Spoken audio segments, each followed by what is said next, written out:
Hi guys, Michelle here. Today we're going to go over how to start a sale or complete a sale from start to finish, rather. So normally this would obviously be your start window. When you're first starting off, customer approaches and you're going to check them out, and you would ask them, did you find everything okay? And can I have your phone number? So you would click on the customer number info, use the magnifying glass, and then you would start typing in ideally their phone number to narrow them down and find their info. And then you see that, all right, there they are. That's your info.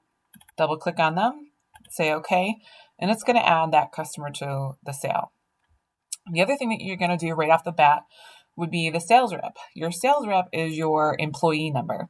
So if I know my employee number, I would obviously just type that in. Most of you are just going to be typing in your number. For some reason you're having Alzheimer's and you forgot who you are, you would scroll through here and be like, oh, there I am, and say, okay. I'm going to actually hit cancel because I want to show you what happens if you forget to add your sales rep to the order at the start of the sale. But this would normally be add your customer, add your sales rep. Those would be the first two things that you do. So we're going to add a couple items to the order.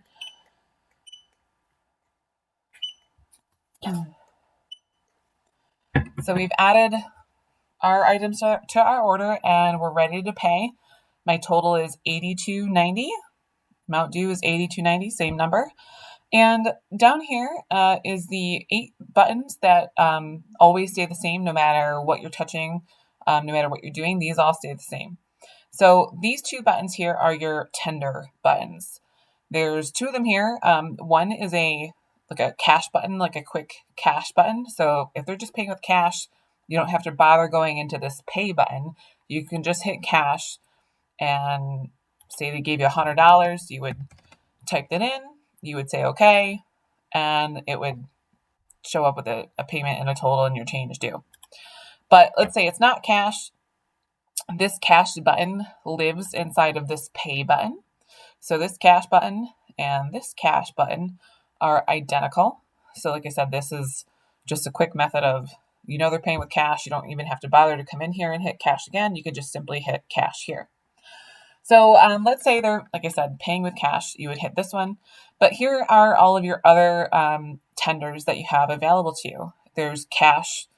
Not only is there a cash button where you can type in how much you have, but there's also these quick cash buttons where you have a 10, a 20, and 100. So if it's, a quick sale and they gave you 20 and it was only, $15, you could hit 20 real quick.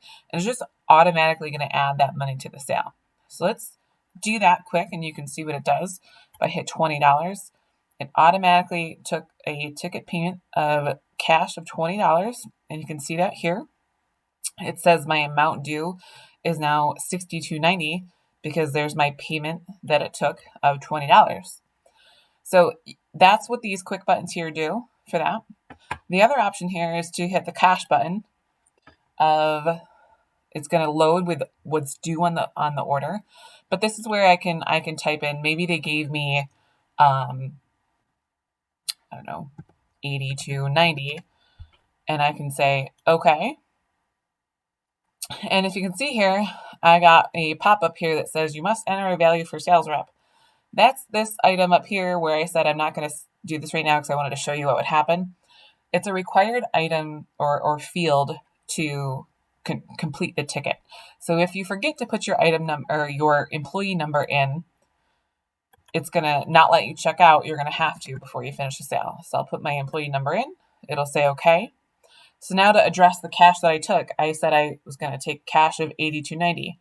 And it's keeping tabs on each transaction that I make. So originally I took that $20 quick cash from here. And then I cashed out for $82.90. So I took the money, gave me $82.90, and their change due is now a $20 back. And then the total is still $82.90. So everything's done on this order. But because I didn't put my sales rep number in, I now have to kind of do an extra step and hit complete to close out this ticket and open up a new transaction for a new sale. So I say complete. Going to save my ticket. It's going to prompt me if I want an email or gift receipt and all that kind of stuff.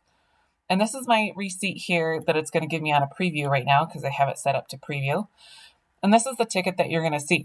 It's going to have all of our info on it, the ticket number, the station number that you checked out at, the user, the sales rep, who checked them out. It's going to time stamp the date and time that the transaction took place. And then you've got these are the headers that associate to these items down here. That I've got my item, which is my item number here, the description of that item, which is that stuff there, quantity, price, and total.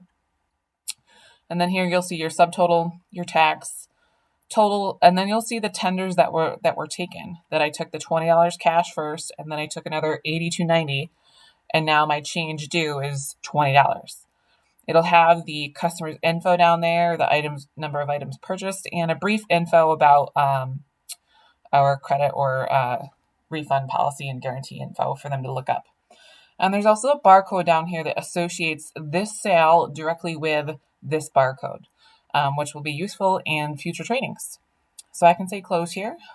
I can close that, and it exits out of the sale that I was doing and loads you for the next sale. So that is how you take a sale from start to finish with the customer info, your sales rep, items on the ticket, and how you cash out using the pay buttons.